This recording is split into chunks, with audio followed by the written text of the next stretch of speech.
ഇവിടെ നിന്ന് കിട്ടിയ കുഞ്ഞാണ്. ഇവിടെ നിന്ന് കിട്ടിയ ഏറ്റവും വലിയ അനുഗ്രഹമാണ് എൻ്റെ കുഞ്ഞെന്ന് പറയുന്നത്. നാമത്തിന് മഹത്വം ഉണ്ടായിരിക്കട്ടെ. എൻ്റെ പേര് സൂസൻ വർഗീസ്. ഞാൻ വരുന്നത് കൊട്ടാരക്കരയിൽ നിന്നാണ്. ഞാൻ ആദ്യമായിട്ട് ഉടമ്പടി എടുത്തത് 18/2/2022 ഞാൻ ഉടമ്പടി എടുക്കാനുണ്ടായ കാരണം എന്താണെന്ന് പറഞ്ഞു കഴിഞ്ഞാൽ, ഞാൻ ഈ സ്ഥാപനത്തെക്കുറിച്ച്, ഈ കൃപാസനത്തിനെക്കുറിച്ച് അറിയുന്നത് തന്നെ എൻ്റെ ഫാദറിൽ നിന്നാണ്. അപ്പം എൻ്റെ ഫാദറാണെന്നുണ്ടെങ്കിൽ ഇങ്ങനെ എല്ലാ പള്ളികളിലും മെയിനായിട്ട് കത്തോലിക്ക പള്ളികളിൽ പോവുകയും പുണ്യാളന്മാരോട് പ്രാർത്ഥിക്കുകയും ഓരോ നൊവേനകളിൽ പങ്കെടുക്കുകയൊക്കെ ചെയ്യുന്ന ആളായിരുന്നു. അപ്പം ഞങ്ങൾ ഒരു ഓർത്തഡോക്സ് വിശ്വാസിയാണ്. എൻ്റെ ഇടവക പള്ളി എന്ന് പറയുന്നത് മാതാവിൻ്റെ നാമത്തിലുള്ള പള്ളിയാണ്. അപ്പം ഞാൻ പ്രഗ്നൻ്റ് ആയിരിക്കുന്ന സമയത്ത് എൻ്റെ ഫാദറും മദറും അവിടെ വരികയും, എനിക്ക് BP ഇഷ്യൂസ് ഉണ്ടായിരുന്നു ആ സമയത്ത്. അപ്പം ഫാദറും മദറും അവിടെ വരികയും, ഫാദർ ഇതുപോലെ കൃപാസനത്തിൻ്റെ വീഡിയോസ് കാണുകയൊക്കെ ചെയ്തപ്പോൾ ഞാൻ എൻ്റെ ഫാദറിനോട് പറഞ്ഞു, അത് യൂട്യൂബിലൊക്കെ ഇടുമ്പോൾ പൈസയൊക്കെ കിട്ടത്തില്ലേ, അത് ബിസിനസ്സായിട്ടായിരിക്കും പോകുന്നതെന്ന് ഞാൻ പറഞ്ഞു. അപ്പം ഫാദർ പറഞ്ഞു, അങ്ങനെ അല്ല, അവിടെ പൈസയൊന്നും മേടിക്കുന്നില്ല. എൻ്റെ ഒരു മോളെന്ന നിലയ്ക്ക് ഒരു ചേച്ചിയുണ്ട്. ആ ചേച്ചി പറഞ്ഞു കൊടുത്ത രീതിയിലാണ് ചെയ്യുന്നത്. പ്രാർത്ഥനയുണ്ട്, ആ പ്രാർത്ഥന പ്രാർത്ഥിക്കണം, അച്ചട്ടാണ്, കാര്യങ്ങളെല്ലാം നടക്കുമെന്ന് പറഞ്ഞു. അങ്ങനെ ഫാദറിൽ നിന്നാണ്. അപ്പം ഞാൻ തിരിച്ചു പറഞ്ഞു, അങ്ങനെയല്ല, ഇങ്ങനെയാണെന്നൊക്കെ പറഞ്ഞ് ഞാൻ അതിനെ നിരാകരിച്ച് തന്നെയാണ് ഞാൻ പറഞ്ഞത്. അതിന് ഞാൻ അമ്മ മാതാവിനോട് മാപ്പ് പറയുന്നു. എൻ്റെ കല്യാണം കഴിഞ്ഞിട്ട് ഇപ്പം 4 വർഷമായി. ഇതിനോടിടയ്ക്ക് ആദ്യം 2 അബോർഷനും ഒരു ഇൻഫൻ്റ് ഡെത്തും ഉണ്ടായിട്ടുണ്ട്. ഈ ഇൻഫൻ്റ് ഡെത്ത് നടക്കുന്നത് ഈ പ്രഗ്നൻസിയിലാണ്. ഞാൻ പറഞ്ഞ് ഒരു 2 ആഴ്ചയ്ക്കകം എനിക്ക് നാട്ടിൽ പോരേണ്ടി വരികയും എമർജൻസി സിസേറിയൻ നടത്തുകയും ചെയ്യേണ്ടതായിട്ടുണ്ടായി. അങ്ങനെ 19 ദിവസം എൻ്റെ കുഞ്ഞ് NICയിൽ ഉണ്ടായിരുന്നുള്ളൂ. എനിക്ക് എൻ്റെ കുഞ്ഞിനെ കിട്ടിയില്ല. എനിക്ക് എൻ്റെ 19 ദിവസം കഴിഞ്ഞപ്പോൾ എനിക്ക് എൻ്റെ കുഞ്ഞിൻ്റെ ശവസംസ്കാരം നടത്തേണ്ടതായിട്ട് വന്നു. അത് കഴിഞ്ഞ് ഇവിടെ വന്ന് 1-ാം പുതുക്കലിന് ശേഷം ഞാൻ ഇവിടെ വന്ന് ആ തൂണിനോട് ചേർന്ന് ഞാൻ ഒരുപാട് ഇരുന്ന് കരഞ്ഞ് പ്രാർത്ഥിച്ച് മാതാവിനോട് പറഞ്ഞ്, ഞാൻ ഓഫീസിൽ പോയി അച്ഛനെ കാണണമെന്ന് പറഞ്ഞു. ഞാൻ അച്ഛനോട് പറഞ്ഞു. അപ്പോൾ അച്ഛൻ എന്നോട് പറഞ്ഞു, വിഷമിക്കണ്ട, എല്ലാം മാറും, എല്ലാം നടക്കും.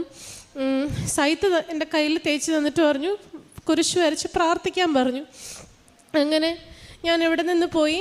അന്ന് ഞാൻ പോയപ്പോൾ ഞാൻ പറഞ്ഞാണ്, ഞാൻ എൻ്റെ കുഞ്ഞിനെയും കൊണ്ട് എനിക്കിവിടെ വരണം, എനിക്ക് അതിനുള്ള മാർഗ്ഗം എൻ്റെ മാതാവ് തരണമെന്ന് ഞാൻ പറഞ്ഞു. അങ്ങനെ ഞാനിപ്പോൾ എൻ്റെ കുഞ്ഞിനെയും കൊണ്ടാണ് വന്നത്.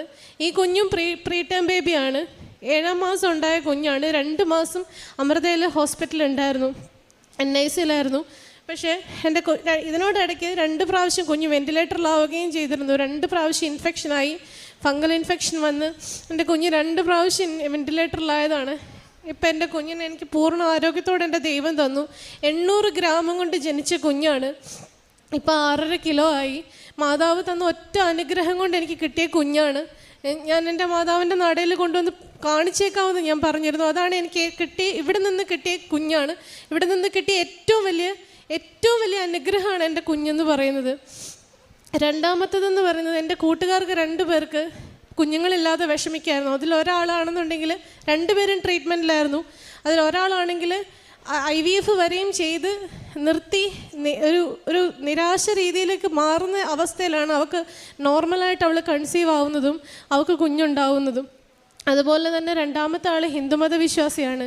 അവളും ട്രീറ്റ്മെൻറ്റിലായിരുന്നു. കുഞ്ഞുങ്ങളാവാൻ വേണ്ടിയിട്ട് അവളും ഹസ്ബൻഡിൻ്റെ അടുക്കൽ വരികയും തിരിച്ചു വരികയും അവൾ പ്രഗ്നൻ്റ് ആവുകയും കുഞ്ഞുണ്ടായതിന് ശേഷം അവൾക്കൊരു ആക്സിഡൻ്റ് ഉണ്ടാവുകയും കുഞ്ഞിനൊരു ആക്സിഡൻ്റ് ഉണ്ടാവുകയൊക്കെ ചെയ്തിരുന്നു. അങ്ങനെ അവളും മാതാവിലേക്ക് വിശ്വാസത്തിലേക്ക് വന്ന് അവൾ 2 ആഴ്ചയ്ക്ക് മുൻപ് ഇവിടെ വന്ന് സാക്ഷ്യം പറയുകയും ചെയ്തിരുന്നു. അത് നിങ്ങളെല്ലാവരും കണ്ടു കാണും. ഒരു 35 മിനിറ്റോളം ദൈർഘ്യമുള്ളൊരു സാക്ഷ്യമായിരുന്നു. അതുപോലെ തന്നെ എൻ്റെ ചേച്ചിയുടെ OET എക്സാം അവൾ പാസ്സാവണമെന്ന് അവൾ ഒരുപാട് ആഗ്രഹിച്ചിരുന്നു. അവൾക്ക് ആ അനുഗ്രഹം അവൾക്ക് കിട്ടി. അതുപോലെ തന്നെ ഞങ്ങൾ പ്രാർത്ഥിച്ചിരുന്നു ഞങ്ങളുടെ വീടൊന്ന് പുതുക്കി പണിയാനുള്ള അനുഗ്രഹം തരുവാനായിട്ട്. മാതാവ് അതിനും ഞങ്ങളെ അനുഗ്രഹിച്ചു. അതുപോലെ വീട് പണിക്കായിട്ട് ഞങ്ങളുടെ കയ്യിലൊരു ചില്ലി പൈസ ഉണ്ടായിരുന്നില്ല. അതുപോലെ തന്നെ ഈ 2 കുഞ്ഞുങ്ങളുടെയും ആശുപത്രി ചെലവുകൾ നിങ്ങൾക്കറിയാലോ. NICU എന്ന് പറയുന്നത് ഒരു ഹോസ്പിറ്റലിൻ്റെ ഏറ്റവും വലിയ ചിലവേറിയ ഒരു സെക്ഷനാണ്. ഫസ്റ്റ് കുഞ്ഞുണ്ടായ സമയത്ത് ആ 19 ദിവസം കുഞ്ഞ് ആശുപത്രിയിൽ ഉണ്ടായിരുന്ന സമയത്ത് ഞങ്ങളുടെ കയ്യിൽ ഒന്നും ഉണ്ടായിരുന്നില്ല. ഒരു ഈവൻ 1 റുപ്പി പോലും ഞങ്ങളുടെ കയ്യിൽ നിന്ന് എടുത്ത് അടയ്ക്കാനില്ലാതിരുന്ന സമയത്ത് ദൈവം ഓരോരുത്തരെയായിട്ട് അവിടെ വരുത്തുകയും ഞങ്ങളുടെ കാര്യങ്ങളെല്ലാം നടത്തുകയും ചെയ്തു. ഞാനിപ്പോൾ അത് മനസ്സിലാക്കുന്നു, അത് ഞങ്ങളുടെ പരീക്ഷണ കാലഘട്ടമായിരുന്നു എന്നുള്ളത്. അതുപോലെ തന്നെ ഈ കുഞ്ഞുണ്ടായപ്പോഴാണെങ്കിലും ഞങ്ങളുടെ കയ്യിൽ ഒന്നുമില്ലാതെ പെട്ടെന്ന് ഇന്ന് 3 മണിക്ക് ഡോക്ടർ പറയുകയാണ് എമർജൻസി സിസേറിയൻ വേണമെന്നുള്ളത് പറയുകയാണ്. അന്ന് രാത്രി ഞങ്ങൾ 9 മണിയായപ്പോൾ ഫ്ലൈറ്റ് കയറി നാട്ടിൽ വന്നിട്ടാണ് അമൃതയിലേക്കാണ് നേരെ വന്നത്. അമൃതയിൽ അതിൻ്റെ പിറ്റേ ദിവസം ഒരു 9 ദിവസം അവർ മുൻപോട്ട് തള്ളി നീക്കി. 9 ദിവസം കഴിഞ്ഞ് കുഞ്ഞിനെ പുറത്തെടുത്തു. കുഞ്ഞിന് 800 ഗ്രാമേ ഉണ്ടായിരുന്നുള്ളൂ. കഴിഞ്ഞ ആഴ്ച കുഞ്ഞിൻ്റെ ഫോളോ അപ്പ് ഉണ്ടായിരുന്നു. കുഞ്ഞിന് കുഴപ്പങ്ങളൊന്നുമില്ല. കുഞ്ഞിനെ പൂർണ്ണ ആരോഗ്യത്തോടെ എനിക്ക് ദൈവം തന്നു. ഈ ദൈവം തന്നതിൽ നിന്ന് മാതാവിലൂടെ എനിക്ക് ഈശോ തന്ന എല്ലാ അനുഗ്രഹങ്ങൾക്കും ഞാൻ നന്ദി പറയുന്നു. എൻ്റെ കുടുംബവും കടപ്പെട്ടിരിക്കുന്നു. ചെയ്ത പ്രേക്ഷിത പ്രവർത്തനങ്ങളെന്ന് പറയുമ്പോൾ ഞാൻ UAE-യിലാണ്. അവിടെയാണ് ജോലി എനിക്കും എൻ്റെ ഹസ്ബൻഡിനും. അവിടെ വെച്ചിട്ട് ഞങ്ങൾക്ക് പത്രം കൊടുക്കാൻ മാത്രമേ ഉള്ളൂ നേരായൊരു മാർഗമെന്ന് പറയുന്നത്. ഞങ്ങൾ പള്ളികളിൽ പോവുകയും പള്ളികളുടെ വാതിക്കൽ ആരാധന കഴിയുന്ന സമയത്ത് ഇത് പ്രാർത്ഥിച്ച് പത്രം കൊടുക്കുകയും ചെയ്തിരുന്നു. അതുപോലെ തന്നെ ക്രൗഡ് ഫണ്ടിങ് നടക്കുന്ന ഓരോരോ ചികിത്സാ സഹായങ്ങൾ അതൊക്കെ വരുമ്പോൾ എന്നാൽ കഴിയുന്നത് അത്രയും ഞാൻ ചെയ്യാറുണ്ട്. എന്നാൽ കഴിയുന്നതും അതിലധികവുമായിട്ട് ഞാൻ ചെയ്യാറുണ്ട്. അതൊക്കെയാണ് എൻ്റെ പ്രേക്ഷിത പ്രവർത്തനങ്ങളെന്ന് പറയുന്നത്.